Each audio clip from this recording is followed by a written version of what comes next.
The bug type isn't normally thought of as the strongest type of Pokemon. Yes, they have their heavy hitters, but overall they're seen as generally pretty weak. But if there's one place that bugs don't mess around, it's Monster Hunter. And I want to show off the power of these bugs, and to do that, I'm playing Monster Hunter Emerald. My day begins with a normal Emerald preamble, saving birds, getting my Pokeballs, so we'll jump to when we get the first true member of our team, Bunger the Conchu. With our new star, we also catch Burrybro, the Vespoy, Big H the Horntar, and Thunda the Thunderbug. After helping Wally, we catch Sheila the Hatchling and reach Rustboro City. Leveling up my creepy crawlies and evolving Burrybro, whose name now doesn't really make any sense. We go and challenge Roxanne, who's definitely a tough first gym considering her type, but I initially had a plan. Bunger learned Metal Claw pretty early on, and with his good defense, I thought we could just win a war of attrition. I was so wrong. Roxanne's first monster, Nalratl, has Sonic Boom and is way faster than Bunger. It doesn't help that Nalratl also has leftovers, so needless to say, Roxanne kind of sweeps through most of our team until Thunda takes out with Spark. Thunda gets some decent damage against Viserios before going down, leaving us with just Big H. Big H doesn't exactly have a lot going for him, but he does have Fury Cutter. Fury Cutter, which I'm sure you know how the move works, but in case you don't, gets stronger with each usage. Now, even with this, a Rock Tomb would still end this attempt, but I get the luckiest miss ever, meaning Big H can take care of Viserios, and with Ruby Viserios having the grass type, we're able to one-shot it, leaving just Barrioth. With another missed Rock Tomb and a boosted Fury Cutter, we are able to defeat Roxanne. Saving Pico, we gain access to Mr. Brownie's boat, but before I can head off, Brendan stops me and challenges me to a battle. His Aptoville spammed Heal Bell and fell at Thunda, and the same goes for his Quoot. He then sends out Velociprey, it gets poisoned by Sheila, and then falls to Bunger. Entering Dewford, I head straight to Brawley, thinking this would be a slightly easier time considering bug resist fighting. I was extremely wrong. His first monster, Shakalaka, goes down to poison, but his Tetnano has Fire Punch, and, well, we're bugs. It definitely took more attempts than I thought it would, but I was able to get a run where I defeated Shakalaka and was able to paralyze Tetnano, leading to Big H defeating Tetnano and nearly taking out Guga. Sending out Bunger, we take out Guga with an Ice Ball, and the same can be said for Mini Blos, getting badge number 2. Welcome to day 2 of the bug-only playthrough, or as I like to call it, Super Hell Day. The day began, fine enough, meeting up with Steven and reaching Slateport where we get a new member of the team, Poto the Arachnoid. We then kick out Team Aqua from Slateport and head towards Brendan. Before the battle, we evolve Thunda into Thunderbug Plus and Sheila into Nursilla. Battling Brendan, he opens with Optoville and I open with Sheila, taking out Optoville with the Fury Cutter. He then sends out Quoot. Switching to Thunda would nearly take out Quoot, but because of confusion, we just can't do it. Poto finishes off Quoot, leading to a Noru. I take out a Noru with Sheila's Nightshade, and for his final monster, Velocidrome, I switch to Bunger, taking out with an Ice Ball and getting the win and heading towards Mauville City. Beating Wally, I go and challenge Watson and run to the first roadblock. Firstly, he has a move Parafang, which as far as I can tell is a guaranteed paralysis. His Baleful Giganox resists basically everything I have,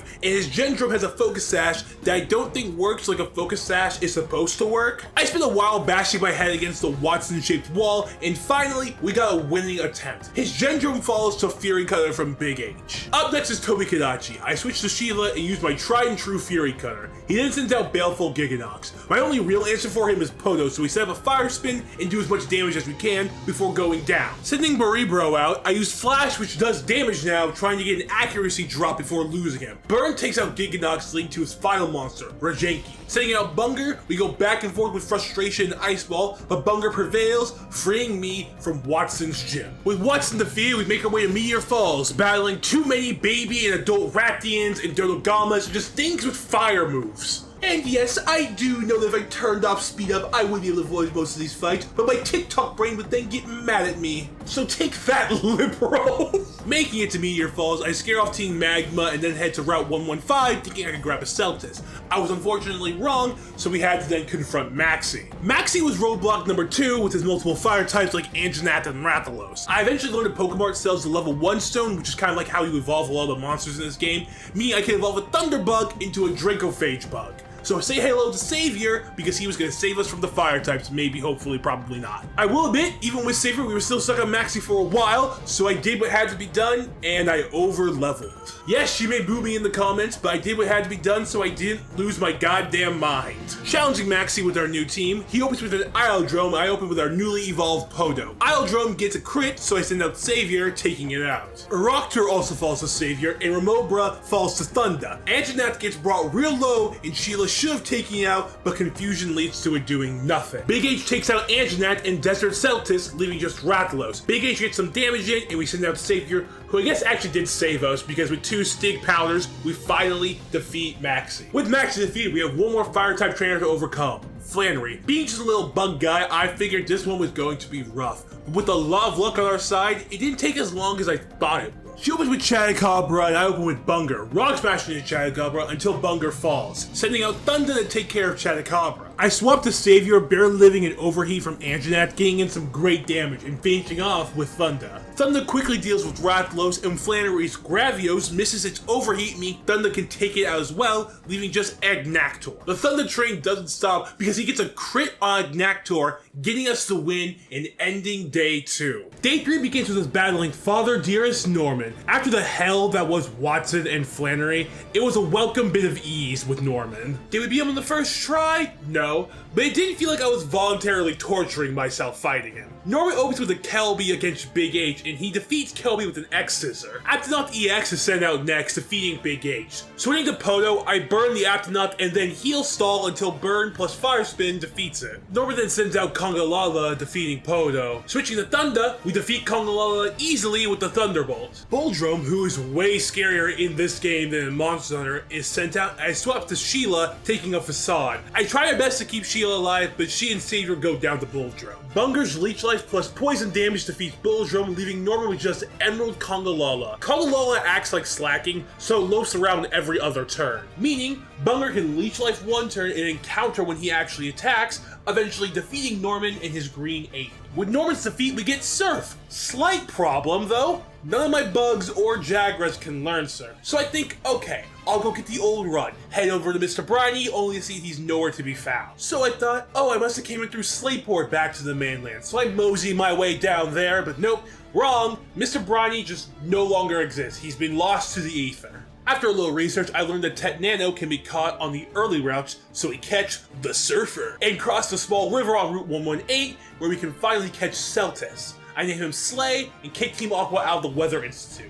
Entering Fortree City, we get access to the level 3 stone, meaning we can evolve Sheila, Podo, and another Celtis we caught named Croc into their subspecies. With these new, more powerful forms, we go and challenge Winona. Winona is expectantly kinda difficult. Thunder usually can take care of her Malfisto and Steve, but as far as I can tell, it's a speed tie between Thunder and Azure Rathalos that Azure Rathalos keeps winning.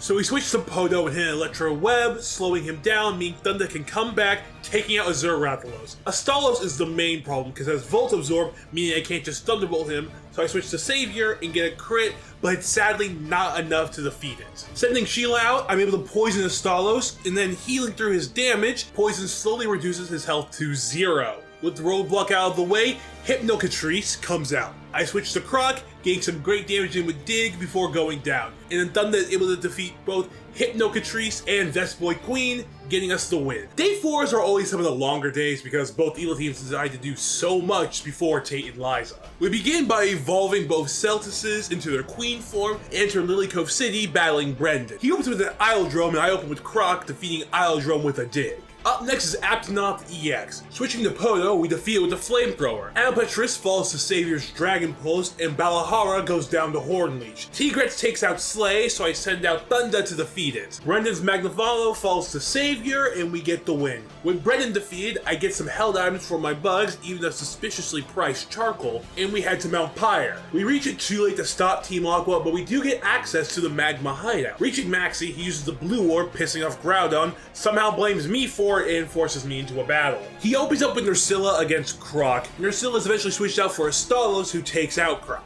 Savior defeats Astalos and Thunder defeats Anjanath. Slay takes out Agnactor with a Strength, and Nursilla falls to Flamethrower, and the same can be said for Vespoid Queen. His final monster is Silver Rathalos, which falls to an Electro Web, getting us the win. With Maxi's defeat, we chase Team Aqua to their hideout outside Lily Cove and just miss Archie before he escapes. Heading towards Mossy, we can finally take on Tate and Liza. In theory, they should be easier than most of the gym based purely on type matchup, but this is Monster Hunter Emerald, nothing is ever as easy as it seems. Entering the gym, I slowly but surely make my way through the gym trainers and eventually reach them. I open with Sheila and Thunder, and Sheila's purely here just to take a Psychic for Thunder so it can take out Malfestia. Thunder then also falls to Psychic, so we have Poto and Slay out. Slay crits the Silver Hypnocatrice. When Slay goes down, we send out Savior, and both him and Poto take out Crimson Kuropeka. Aurora Somnicanth also falls to Poto, and Barlock Wall falls to Croc's Leech Life. With one Pokemon left on both sides, I revive Thunder just as Croc goes down,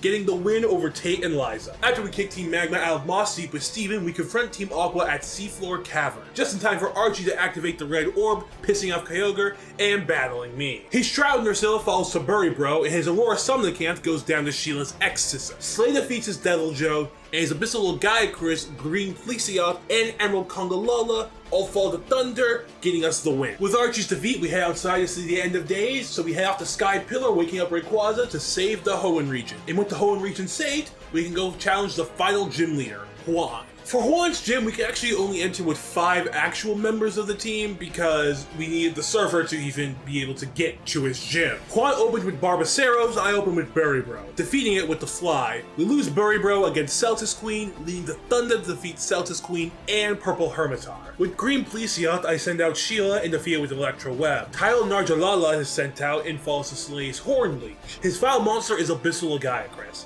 I get some damage in with Thunder and Sheila, but they will fall, and we get the win with Croc's Earthquake, getting badge number 8. Hello and welcome to the final day of the bug-only Monster Hunter Emerald playthrough. We begin our adventure in Victory Road, being stopped by Wally, who wants one final battle. His Feline and King Shaka both fall to Burrybro, and his Rajang falls to Croc's Earthquake.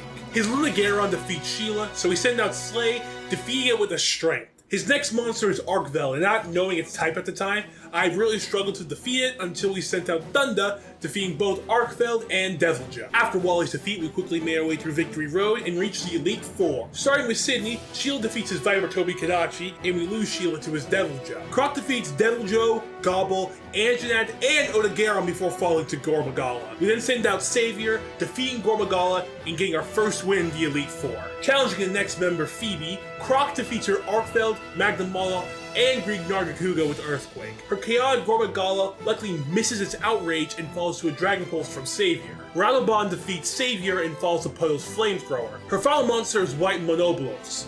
Sending out Slay, we live a Volt Tackle, leading to Slay hitting a Hydro Pump, defeating Monoblos and Phoebe. Glacial was easily the easiest of the 4. Poto defeats her Gamut and Glacial Agnactor before switching to Savior for Anopathis. And then we switch back to Poto defeating Oroshikirin, Giganox, and Goshara. We've now reached who is, understandably, the hardest of the Elite Four, Drake. I opened with Savior thinking for some reason it would be faster than Ebony Odogaron. I'm quickly proven wrong as he goes down. Croc defeats Odogaron but falls to Anorpathus. Sending out Poto, we defeat Anorpathus, and then he sends out Elatreon. I burn Elatreon and lose Poto, but take out Elatreon with the burn before losing anyone else. His next monster is Shigaru Magala. Reviving Savior, we send him out to defeat Magala and Stygian Zignoger. His final monster, Deviljho, falls to Slay, getting us the win, leaving just the champion Wallace. Wallace opens with a Violet Mizutsune, and with Thunder, defeating it with a Thunderbolt. Next was a Silver Rakdos, who I swear I was faster than on my first attempt here, but he either outspeeds me or I'm constantly in a speed tie with this monster, and he won it, defeating Thunder. After that, he actually started kind of sweeping my team, so I revived Thunder and just had a hope that we were faster this time. Luckily, we were, and we defeat Silver Rathalos. Up next is Gold Rathian. I switched to Croc, and I just have to hope it doesn't have Levitate or anything like that, as I use Earthquake. Luckily it doesn't, leading to its defeat. Up next was the monster that gave me the most trouble in previous runs, Abyssal Gaiacris. I initially sent out Thunder to get some damage in with Thunderbolt, but he gets taken out. So I only have Slay left, so we sack Slay to revive Thunder to fully defeat him, getting rid of the biggest threat to my team. Up next is Lunar Nargacuga. I revive Croc, who takes Psycho Cuts like a champ, and then defeat it with an Earthquake, leaving just Molten Tigrex. I revive Thunder as a backup plan in case Tigrex can one-shot Croc. He can't, and eventually confuses himself with Thrash. Taking a chance, I decide to Earthquake, and luckily Tigrex hits itself in confusion, meaning Croc can take it out and make us the bug champion of Hoenn, ending the bug-only playthrough. Hi, thank you all so much for watching. If you did enjoy, please do subscribe. This was a really sick rock mech. Definitely more difficult than I'm used to in general, but super fun. So it's in the description if you want to check it out. And the next one should be starting up relatively soon. I already got day one recorded, just gotta get on that script. That's all I really gotta say. Bye-bye.